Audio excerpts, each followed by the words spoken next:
What's going on, guys? I am hitting up a blog post right now, and yesterday did an Instagram live Q&A and had some great questions come through. Sometimes don't really have the time to answer those questions as thoroughly as I want because of how fast those questions come through on Instagram.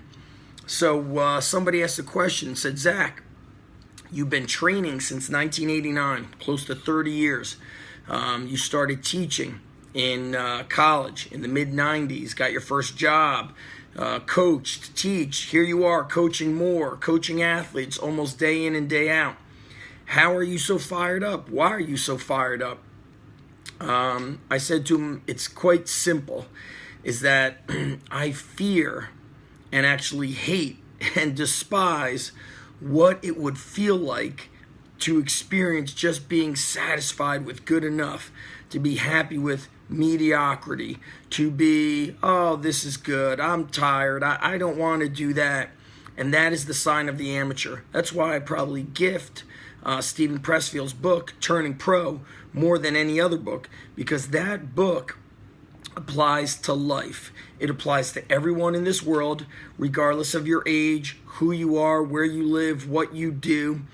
You could be a coach, you could be an attorney, an accountant, a doctor, a nurse, a mechanic. You could be a high school student. There's a big difference in those who are pro and those who are amateurs. So why do I write those emails every morning? Even if I don't want to write, it doesn't matter. I do it because the pro shows up. The pro will get the job done, even more so on the days when he does not feel like doing the job, like getting the work done. I tell people all the time, I go, guess what? I'm tired too. I'm run down. I'm stressed out. I don't have this. I don't have that. It's never perfect, but that doesn't matter. Go back to the old school book. Very old school book, Rogue Warrior. Remember the first book in all of his series of books that I read from him, the thing that stood out to me the most was he would often say, and Dick Marcinko created SEAL Team 6, called it DevGru, is he would say, you don't got to like it, you just got to do it. I mean, you know, especially now, we see these things on TV. People get to do what they like. They only do what they want. They complain and cry about the most petty things, yet the very things that are important or the very things that really are stressful, people, they fear it versus being able to handle it and being essentially battle-tested for life, because things are going to be tough. And the pro is going to show up and say, you know what, I'm probably going to get a black eye today. Might even get my nose broken today. But I will not cower. I will not stand down and just lay there like a coward, essentially being a coward and allowing circumstance to bully you. And that's when I use the expression, punch your excuses in the face. Because your excuses, it's like the bully, right? Remember when you were in elementary school, we all had that one bully in school, whether it was a boy or a girl. You feared that person until somebody punched him in the face and kicked his ass. And that's what your excuses are. And that's what your comfort zone is. And that's where I never want to be. I hate it. I know what it's like to be weak because I used to be a weak kid. Physically weak, mentally weak, emotionally weak, until I started fighting back to the weakness up here, in here, and physical, mental, emotional. Jason Woods is in the house. What's happening? My business partner, Dave Martin. Matt Forrest is in the house. A lot of people say, I want XYZ. And then we got to reverse engineer what it takes. And then come the laundry list of excuses. And I hate when I come up with my own excuses because there's really nothing valid to our excuses. Because I always... There's these excuses, and then there's always somebody who basically flips those excuses on their back and shows that it's possible. So, in the gym, right, running a gym, I always see people who say, I'm too busy, too much schoolwork, not enough time. That person lives 2 minutes away, 5 minutes away by bike.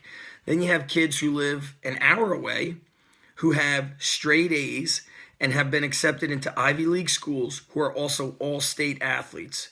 They're finding a way to have great grades to get accepted into Princeton and Harvard and Johns Hopkins, and they are all-state, some of the best athletes in the state.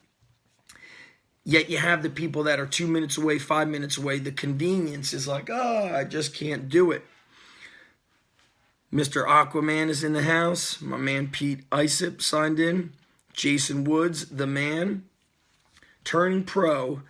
Also recommend you guys get that book on audio. So that's the thing, guys. That's why I'm so fired up. Because I can't live with myself if I'm average and mediocre. And it's just something that you have to make it very black or white. You have to draw a line in the sand, and you have to cross that line and say, I will never go back. I will never go into mediocrity. I will never go into accepting average. And that's it, guys. I don't want to preach. I don't want to harp on all this stuff. But that's it. Why am I still fired up after almost 30 years of training and coaching for I don't know how long? Is because I believe in people. I believe people have greatness inside of them. But they've got to be willing to do the work. I could believe all I want in you. You could watch as many motivational YouTube videos as you want, but nothing happens until you do the work. And I'm going to make this into a blog post, and I'm going to show you guys. Here's what's on the blog right here. An image from Turning Pro. This is a Pressfield quote. The sure sign of an amateur is he has 1 million plans, and they all start tomorrow. Tomorrow. See? Years and years and years ago, I learned that tomorrow is way too late. That all you got to do is one thing. You want to get stronger? Do 5 push-ups right now. Do 5 squats right now. Go upstairs, go to your kitchen, and throw out the bullshit food. You got friends that are holding you back? Stop answering their phone calls. Boom, done. Not, hey guys, I don't think I could be your friend anymore. Done. You're fucking up my life? Boom, you're out. You want to get stronger in the gym? Find better training partners. I don't have training partners. So you want to know what? I take that pressure and I don't blame anybody else. And I say, it's on you. Make it happen. Do the work. Don't blame it. Don't blame anybody that you don't got no training partners. You don't got, this motivation. I don't like that music. I do like this music. It's hot. It's cold. It's this or that. It's just never perfect, guys. That's a fantasy. That's a fantasy world. I don't even know if it's perfect in Disney World. Okay? It's just not. Shit is hard. And before things get easier, they always get a lot harder. And that's it, guys. I'm going to finish this blog post here because I'm a pro. And I didn't get my morning email out. And that makes me feel weak, like a goddamn amateur. Okay? That pisses me off. So I'm going to make sure I kick ass on this. This video is going up on YouTube. And that's it, guys. You guys fire me up. How can I inspire, motivate, or lead you if I don't do it myself? I could talk a big game, right? But we all know that you will listen to me if I prove that I do it. So talking is easy. There are those that do and those that don't. Those that will and those that won't. Don't talk about it. Be about it. Talk to you guys later. Hook you guys up with some thumbs up here on Facebook. And that's it, guys. Dean Coulson has a question. I'll finish with this. Where have all the warriors gone? These men and women who lived a challenging and purposeful existence. They were more vibrant and passionate because of it. All right? I don't want to make this into a negative thing. I think we need more fresh air. We need more challenges. We need more people like Pete Isip, my man, out in Nutley, Crank Fitness. He believes in people. He pushes them. He's so passionate and fired up that he's always crying. I'm just like that, Pete. It's the same. Because we know that people are capable, but everybody has to be willing to do the work. Whether you got the coach or not, you got to be your own coach. You got to be fired up. On a scale of 1 to 10, you got to be 20. Because 7 is average. It's average. And I got no time for average in my life. I hate it. That's it. Time to do work, guys. Peace.